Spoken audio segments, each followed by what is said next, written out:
¿Qué tal? Muy buenas noches. Una nueva edición de Salud 10 Televisión. Gracias por estar con nosotros. Marcela, ¿qué tenemos hoy? Un programa muy importante. Hoy nos hemos dedicado bastante a la odontología y a la pediatría. Ya que días anteriores fue el Día del Odontólogo, bueno, vamos Exacto. a... Tenemos una nota con la odontóloga María Eugenia Bornia, donde vamos a hablar de prevención en niños, la oclusión, esto de la mordida. Realmente muy importante el chupete, la mamadera, estos trastornos que puede traer el mal uso o el abuso. El otro tema de odontología, que es la ortodoncia, que el doctor Carlos Barberi, que es ortodoncista, nos va a explicar de qué se trata, cuándo hacerla y qué es lo que nos va a beneficiar la realización de una ortodoncia.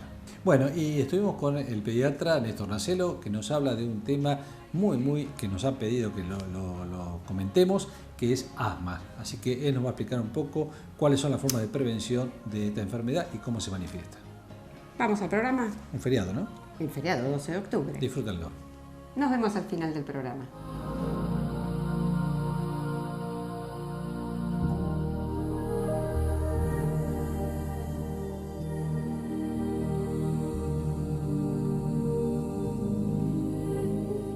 Bien, estamos con la odontóloga María Eugenia Bornia, donde vamos a charlar de un tema que quizás nos llama la atención la palabra, la maloclusión. ¿Qué es esto? A ver, ¿desde cuándo la podemos tener o podemos provocar esto de la maloclusión? Contanos, Eugenia. Bueno, desde que el bebé nace hay, digamos, elementos que pueden ir observándose.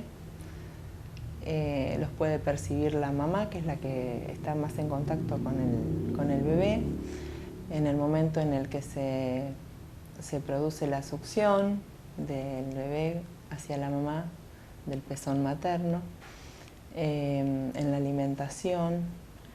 ¿El uso de la mamadera, por ejemplo? Sí, más que de la mamadera sería de la elección de qué tipo de tetina se elige. Por ejemplo, las siliconadas son apropiadas hasta los 6 meses, que es cuando el bebé todavía no presenta piezas dentarias.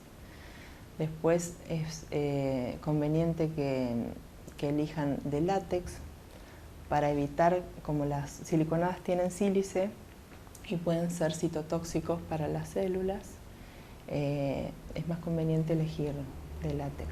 ¿Y el chupete?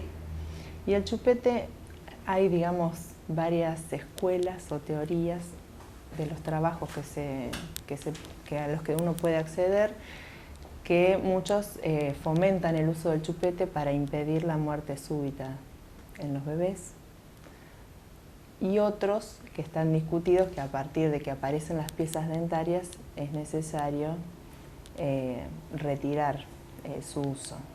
Bien.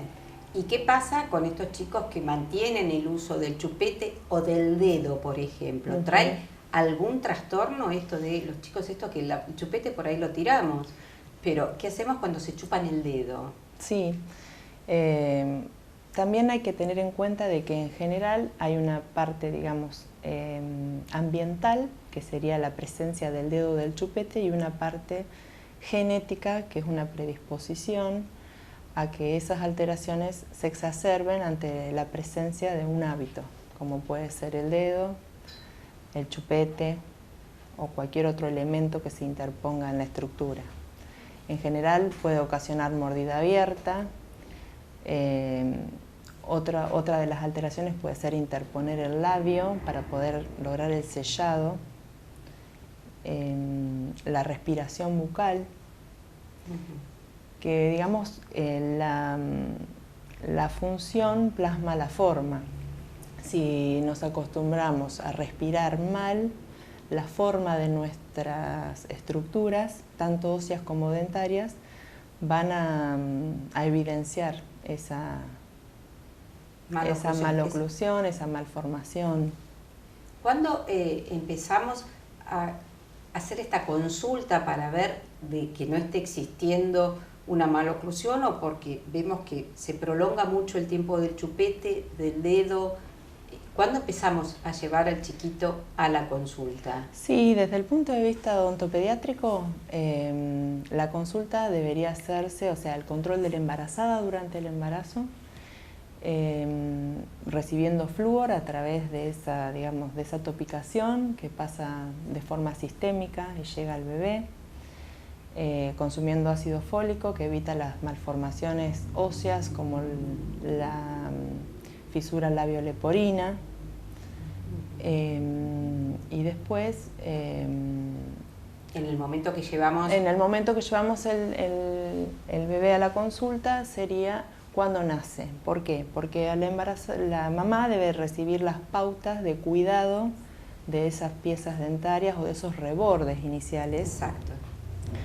Y existen elementos a los que se pueden acceder, como son el dedo siliconado, que es un dedo, como si fuera un dedo de guante, que en el extremo tiene pelos de silicona que sirven para estimular la erupción dentaria, evitar las molestias que ésta genera y, bueno, y evitar otro tipo de patologías como los hongos, que al no retirar los elementos de alimento como la leche pueden ocasionar incomodidad. ¿Deberíamos lavarle los dientes al bebé? Sí. Más que hacer el procedimiento como lo hacemos los adultos o que le enseñamos a los chicos, tendría que ser un mecanismo de arrastre, de masaje en el reborde para retirar los restos de no leche. es habitual, ¿verdad? Es como que no se toma tanta conciencia, ¿sí? Quizás cuando estén las piezas dentarias insistimos en el lavado. Y eso con respecto al lavado. Por ahí no hay, o sea, las personas que preguntan acceden a esa información. No está por ahí muy difundido. También hay que evaluar los frenillos porque a veces los bebés tienen el frenillo lingual corto y no pueden aprender bien ya sea el pezón o las tetinas. Exacto. Y eso ocasiona la posición baja de la lengua y una falta de estímulo del maxilar superior, que más adelante, cuando erupcionan las piezas, se observa una falta de espacio. Y ahí empieza todo lo que es el tratamiento, claro, que será para otro programa, pero esos son los principales. Sí. Datos importantes, como ven, el hecho de estos cuidados con el bebé, como que estamos preveniendo, ¿no?, aquellas patologías que después vamos a tener que hacer tratamiento. Sí. Gracias, Eugenia, por estar con nosotros. Te vamos a comprometer para un próximo programa porque vamos a tocar, después que empiezan a aparecer los dientes, que ahí empiezan las grandes preguntas que hacemos con el cuidado. Bueno, seguimos en Salud 10.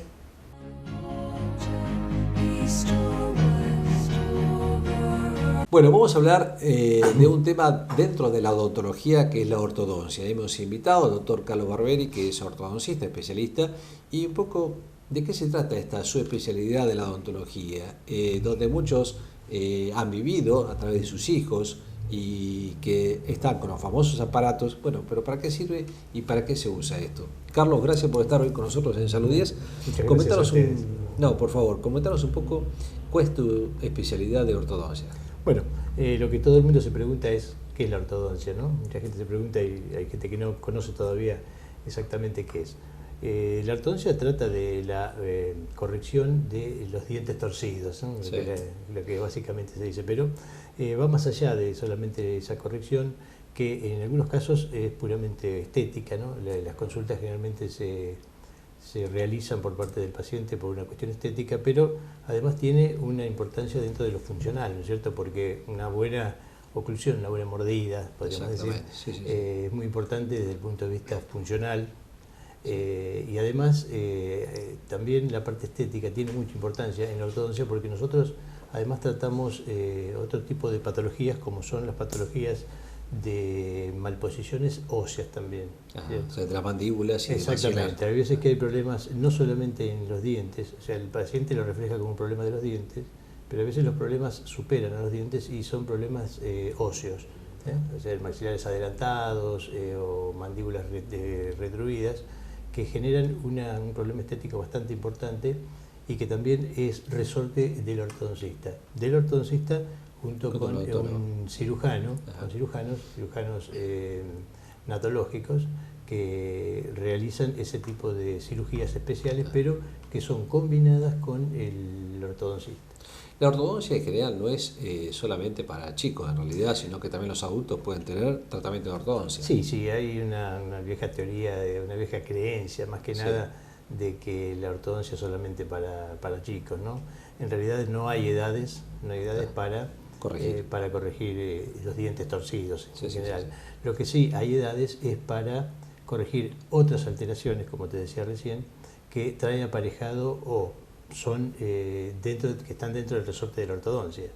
Por ejemplo, algunos problemas, como te decía recién, esqueletales, o sea, que van del esqueleto óseo. Del esqueleto óseo, maxilar superior, maxilar inferior, o sea, la mandíbula, que a veces, o en general, son necesarios ser tratados tempranamente, es decir, cuando el paciente está en crecimiento. Claro, es decir, es muy importante, es muy importante la consulta temprana. Siempre es importante, como en cualquier rama de la medicina, la consulta temprana para ver qué patología tiene el paciente. Ahora, eso no quiere decir que siempre sea necesario empezar un tratamiento de ortodoncia tempranamente. Exactamente. Sí. Cuando están implicados los maxilares, cuando hay problemas óseos, generalmente la atención debe ser lo más temprana posible.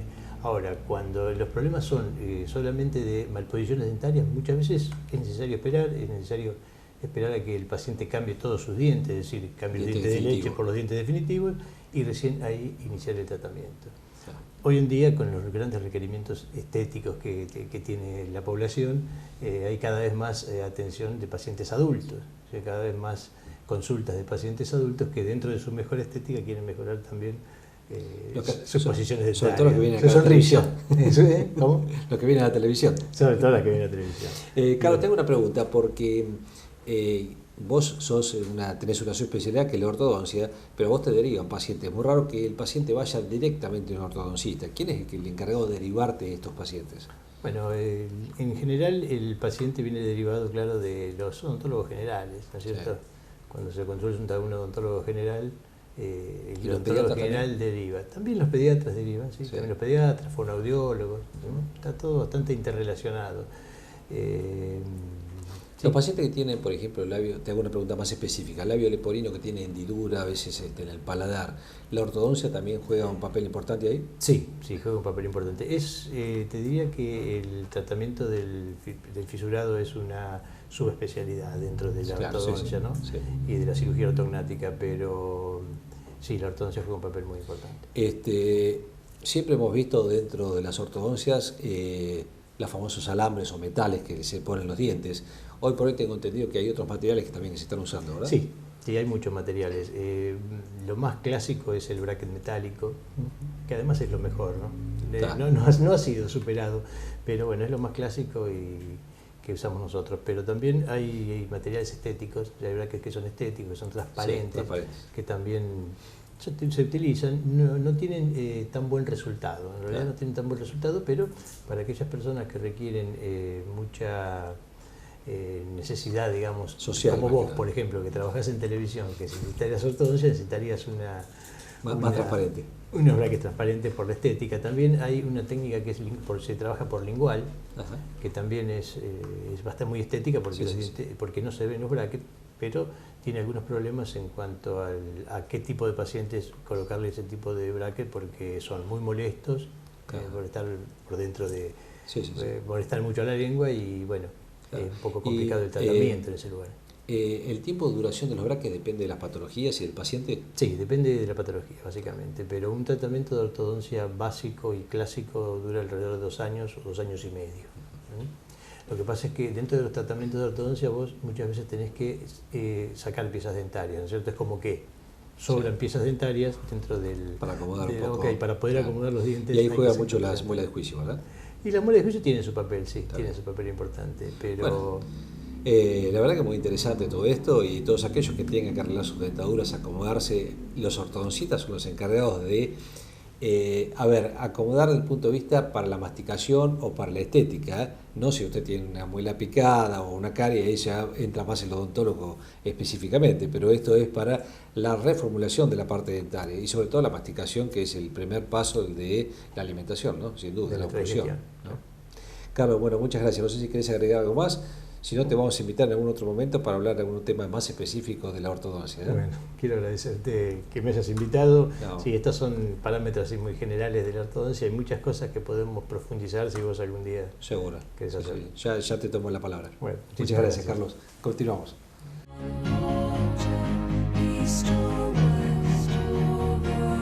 Como dijimos al inicio del programa, vamos a hacer una nota con el doctor Ernesto Nacelo, que es especialista en pediatría, y hoy nos vamos a interiorizar de un tema que es muy frecuente, que es asma. Y ustedes se preguntarán, bueno, a ver, el asma se cura, no se cura, ¿de qué se trata? ¿Qué diferencia tiene con el broncoespasmo? ¿Cuáles son los síntomas que tengo que estar alerta? Y esta es una enfermedad que muchas veces, o un síntoma que muchas veces empieza en los chicos muy chiquitos. Néstor, gracias por estar nuevamente hoy en Salud 10 Televisión. Por favor, gracias a vos por invitarme. Te hemos molestado ahora porque queremos saber algo de asma, entonces que te queremos preguntar de qué se trata esta enfermedad. Bueno, digamos, el asma en pediatría es la enfermedad respiratoria crónica más frecuente, con una alta prevalencia. Estamos hablando más o menos de un 10% de la población infantil que tiene o va a tener esta patología en algún momento de su vida, y con una tasa de mortalidad que oscila más o menos 4 cada 100.000 habitantes. Como para hacer una definición que la gente entienda, el asma es la respuesta alérgica de la vía respiratoria. Decimos alergia cuando el organismo responde de más. Cuando el organismo es hiperrespondedor, en la piel tenemos urticaria, en las vías aéreas superiores tenemos rinitis. Bueno, en los bronquios, en la vía aérea mediana, grande y pequeña, tenemos inflamación. Esta hiperrespuesta de la vía aérea ante una variedad de estímulos que después te voy a detallar, genera inflamación. Esta inflamación hace que la vía o el calibre de la vía aérea se cierre. Lo que genera uno de los síntomas cardinales del asma, que es el aumento de la frecuencia respiratoria, porque el niño tiene que meter la misma cantidad de aire, entonces tiene que respirar más veces, y entre otros síntomas, la sibilancia o el silbido o el sonido musical del aire que pasa por un lugar más estrecho. Ahora bien, yo haría dos diferencias: el asma en el niño mayor de 5 años y en el niño pequeño. El asma en el chico mayor de 5 años es más parecida al asma que se ve en las personas adultas. Digamos que es más fácil de identificar, tiene una recurrencia y una periodicidad y una presentación o una forma de presentación clínica que es bastante típica. Generalmente son chicos que en forma frecuente, en primavera o en invierno, tienen crisis respiratorias, se agitan, algunos muy evidentes que requieren ir a una guardia, con broncoespasmos o crisis asmáticas que son de fácil diagnóstico, y otros un poco más solapados con tos nocturna, con tos con el ejercicio, con tos con la risa, que por ahí requiere un poco más a un profesional un poco más avesado para hacer el diagnóstico. Ahora, en los niños más pequeños el diagnóstico es un poco más complicado.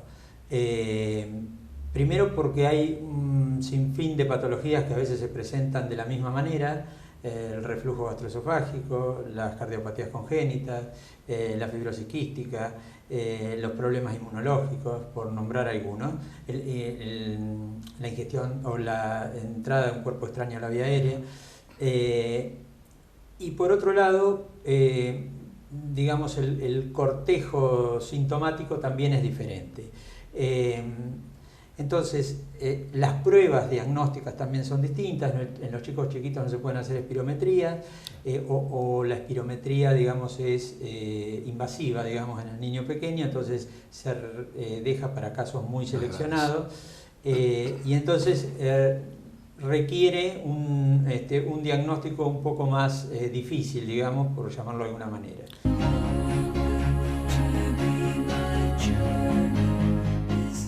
Néstor, perdóname, vos dijiste que un 10% más o menos de la población puede sufrir asma, y esto se debe a alguna base genética. ¿Por qué no todos podemos tener asma y algunos sí y otros no? ¿Hay una base genética de esto o es solamente una base desde el punto de vista inmunológico? ¿O qué es lo que realmente hay gente que puede llegar a tener asma y gente que no? O por ahí no hay respuesta, ¿no? Bueno, no, sí, el asma tiene una base genética hereditaria muy importante. Digamos que no tiene asma cualquiera, sino el que viene con alguna alteración en los cromosomas y que lo predispone a tener asma. Ahora bien, no alcanza con eso solo, es decir, hay que tener la predisposición genética y hay que tener el gatillo, los factores desencadenantes. Hay algunas situaciones que favorecen el desarrollo de asma, porque uno trae la base alérgica en sus genes, pero puede no desarrollar la enfermedad. Hay algunas cosas como la exposición temprana a alérgenos que favorece el desarrollo de asma. Hay algunas situaciones como la exposición también al humo del cigarrillo o el tabaquismo en el embarazo, que también favorece o predispone al desarrollo de problemas respiratorios.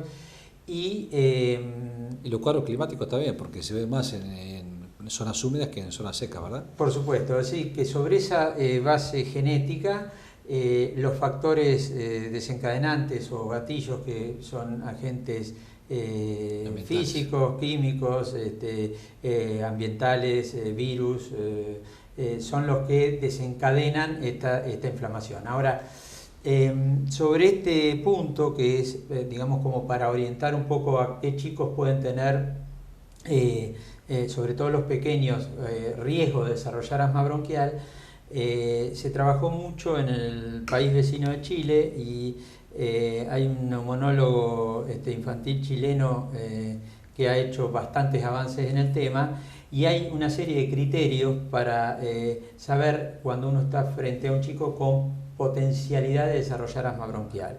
Así es que hay unos criterios que ya se conocen bastante, que son los de Castro Rodríguez, que es este neumonólogo infantil chileno, que hace que un profesional y por supuesto la familia pueda saber si está frente a un chico futuro asmático con probabilidad de tener asma. Entonces son factores de riesgo y son estos criterios.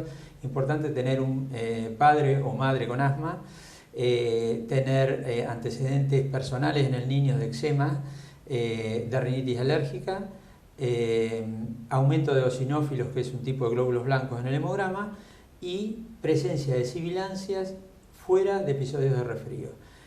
Esos 5 criterios, combinados de determinada manera, te dan una alta posibilidad o sugerencia que estés frente a un chico que, si aparte de eso tiene recurrencias en sus episodios bronquiales, que uno, sin necesidad de hacer espirometría y sin grandes análisis, pueda empezar un tratamiento preventivo.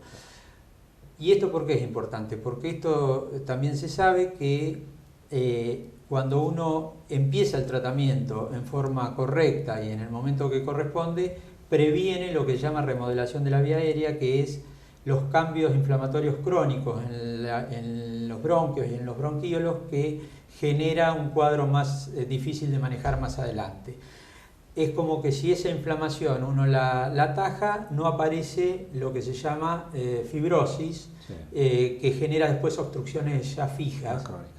Y crónicas y de difícil tratamiento. Ahora, casi todos los factores que nombraste vos, como la herencia, el alergenos y todo esto, en realidad pueden llegar a cambiarse ante los 5 años. Lo que sí se puede llegar a hacer seguramente es una prevención de la vía aérea, pero no modificar mucho estos factores que son casi inamovibles, ¿verdad?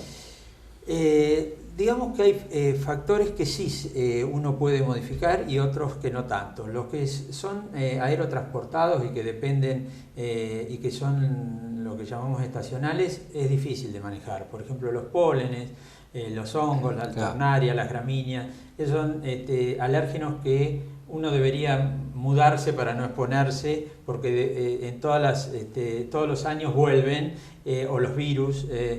Ahora, hay algunos alérgenos que son los medioambientales, que están dentro del hogar, que uno sí los puede modificar.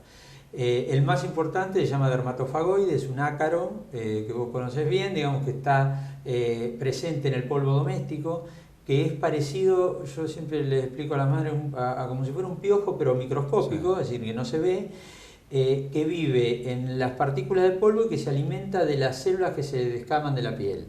Por eso se llama dermatofagoide, porque come las células muertas que se descaman de la piel. Esto se inhala y es uno de los factores que más reacciones alérgicas provoca.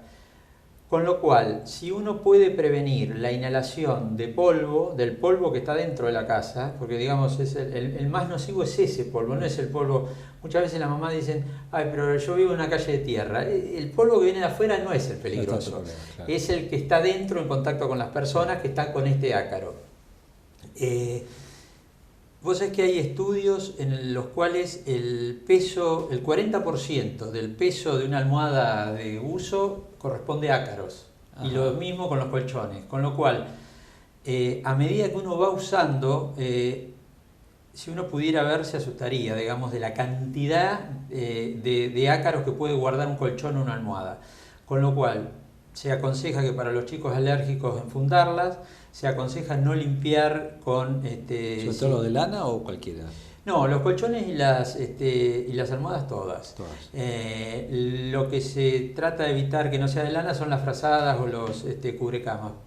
Pero así todo, uno puede lavar los cubrecamas o las frazadas, no se puede lavar los colchones. Entonces por eso se recomienda para los chicos alérgicos, asmáticos, no para todo el mundo, enfundarlo con alguna cubierta plástica para que uno después lo pueda limpiar. Se recomienda no limpiar adelante de los chicos, no levantar polvo, no tirar desodorantes, aerosoles ni ningún producto irritante químico que vaporice, ni colonias ni perfumes. Se recomienda también evitar los hongos o los mohos en las paredes de los baños o de las cocinas o con zonas con humedad. Este hongo es muy conocido, se llama Alternaria, esporula, larga como si fuera una semillita, eso se respira y da muchas alergias también. Por supuesto el humo del cigarrillo. Y acá, si vos me permitís y el tiempo me deja, no nos apura. nos apura, te quiero hacer un comentario. Las mamás embarazadas que fuman, que se ven mucho hoy en día, generan en los chicos un cuadro respiratorio distinto al asma bronquial, que nosotros llamamos pequeña vía aérea. Otro chileno, que se llama Fernando Martínez y que está trabajando en Estados Unidos, fue el que trabajó mucho con este grupo de chicos, y lo que se ha visto es que el hijo de mamá fumadora nace con un calibre, es decir, con un diámetro de la vía aérea más pequeño. Con lo cual, independientemente del tratamiento y de lo que podamos hacer, son chicos que son bastante difíciles de manejar porque es una obstrucción anatómica y no solamente el tabaquismo activo, sino también el pasivo. Bueno, escucharon, si usted está embarazada y realmente fuma, sea 5, 10 o 15 cigarrillos, está poniendo en riesgo realmente a la criatura que tiene dentro de su útero, a que tenga el día de mañana, perdónenme que sea muy crudo, ¿no?, pero a que tenga el día de mañana una reducción de sus calibres de la vía aérea. Y esto en el futuro va a traer problemas con sus enfermedades respiratorias. Exactamente. O sea, no es solamente un placer que usted se está dando, sino está perjudicando a lo que está teniendo, engendrando en su útero. Perdóname, Néstor, que te hago la última, porque ahora sí nos va a correr el director, y es un poco la parte nerviosa con el asma. Mucha gente dice, cuando se pone nervioso, le agarra el ataque de asma. Bueno, los factores emocionales y el estrés tienen que ver en todas las patologías. Absolutamente, yo creo que en el 100% de las enfermedades respiratorias y de las otras también.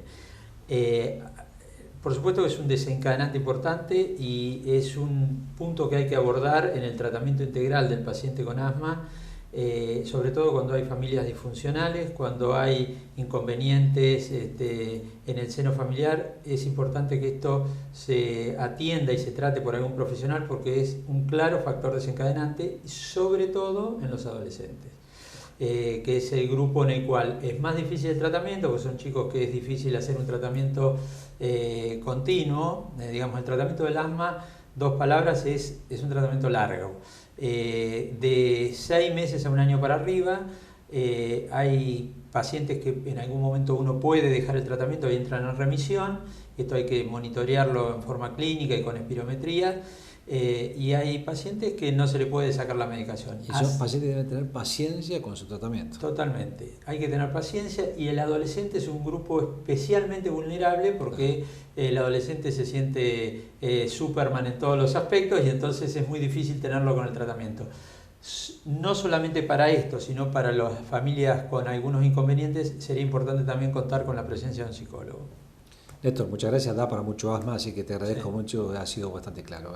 Te agradecemos nuevamente tu presencia en Salud 10. Bueno, no, gracias a vos, Simón.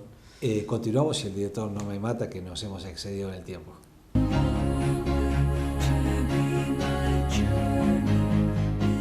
Bueno, esperemos que hayan aprovechado este día feriado con las notas que realizamos sobre varios temas que eran muy interesantes y fundamentalmente hicimos hincapié en temas odontológicos. El doctor Carlos Barberi, que habló sobre ortodoncia. María Eugenia Borña, hablando sobre los trastornos en los chicos, qué importancia la prevención. Y bueno, y tuvimos también toda la nota que hizo el doctor Nacelo sobre asma, que fue muy amplia, realmente es una patología que da para hablar muchísimo, pero fue muy claro de cómo realizar prevención y podemos tratar a este tipo de enfermedades.